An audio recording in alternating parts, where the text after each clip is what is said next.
This is the Canine Brucellosis antibody test from Zoetis. Now, within the kit, we are given a test card, applicator sticks, and 3 reagents. We have reagent A, which is our positive control, reagent B, which is the B. canis antibody, it's our antigen, and C, which is B. canis antibody test kit. This is for the second test. So first, we're going to cut this card along the dotted lines. We're going to save this for later. We are going to take 1 drop of our A reagent, that's the red cap, and put it in the circle labeled 1.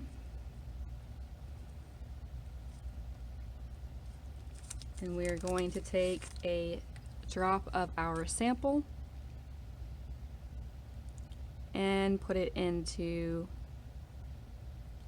circle 2.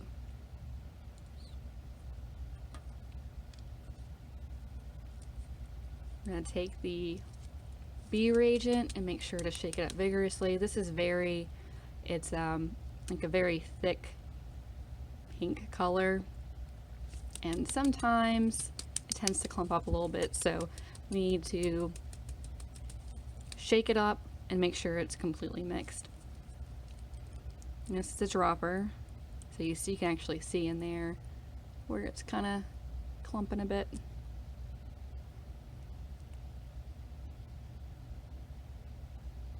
So we're going to place a drop next to our positive control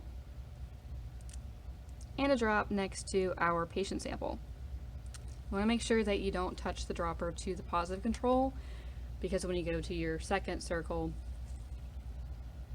you might have a cross reaction there, you might get a false positive.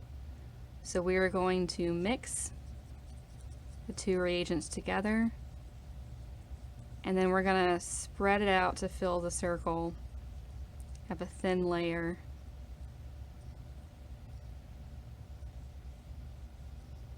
Now this is a card agglutination test, so what we're going to be looking for is clumping. And I'm taking a different stick and doing the same to the patient sample. I'm going to thoroughly mix and then spread it around the circle.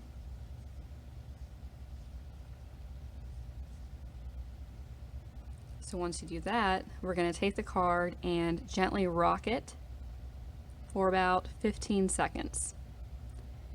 When we do this, we won't want to do it too crazy. You want to make sure that it stays in its area and doesn't mix at all.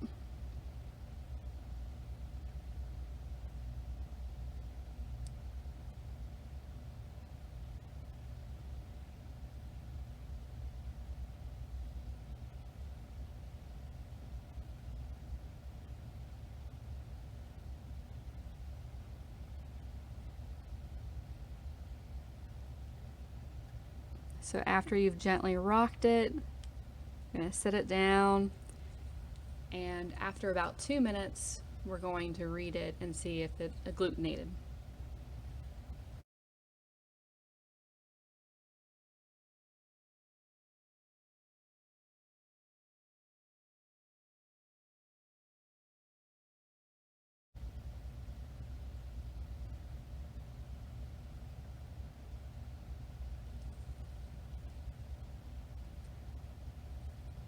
Okay.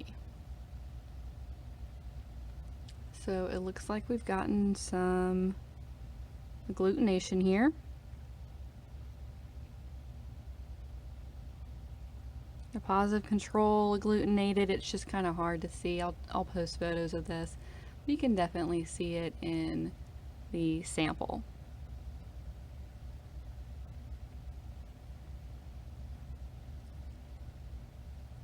Okay, so since it tested positive here, we're going to move to part B of the TME RSAT test.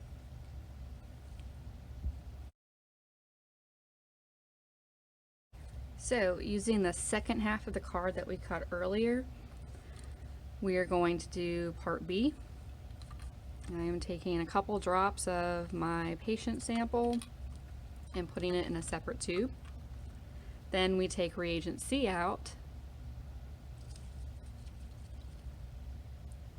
and we add 2 drops of this to our patient serum. And we mix thoroughly.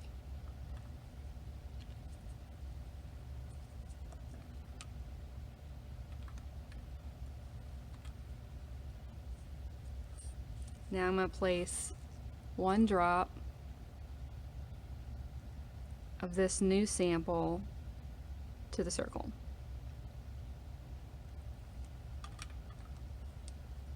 And just like before, we're going to make sure our reagent B is well shaken up, and we're going to place 1 drop next to it.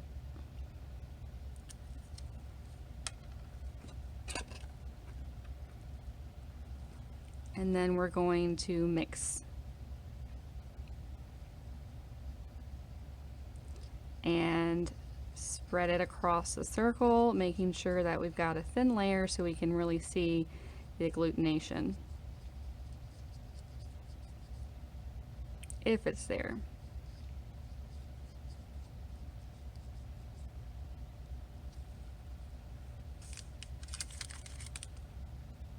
And just like before, we're going to gently rock the card for 10 to 15 seconds.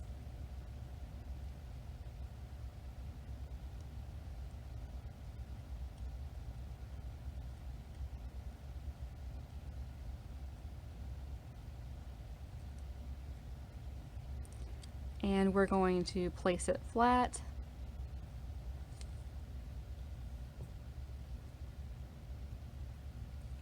And again, we're going to observe this after 2 minutes.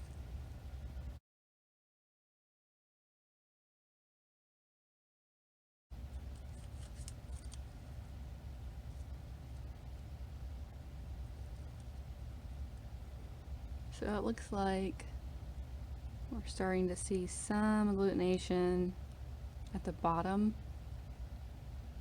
You can see it when I flash it a bit.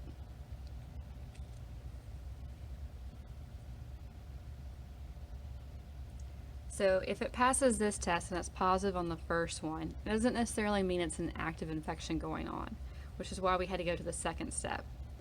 If it's agglutinating, which it seems to be here, that means that this animal has an active B. canis infection.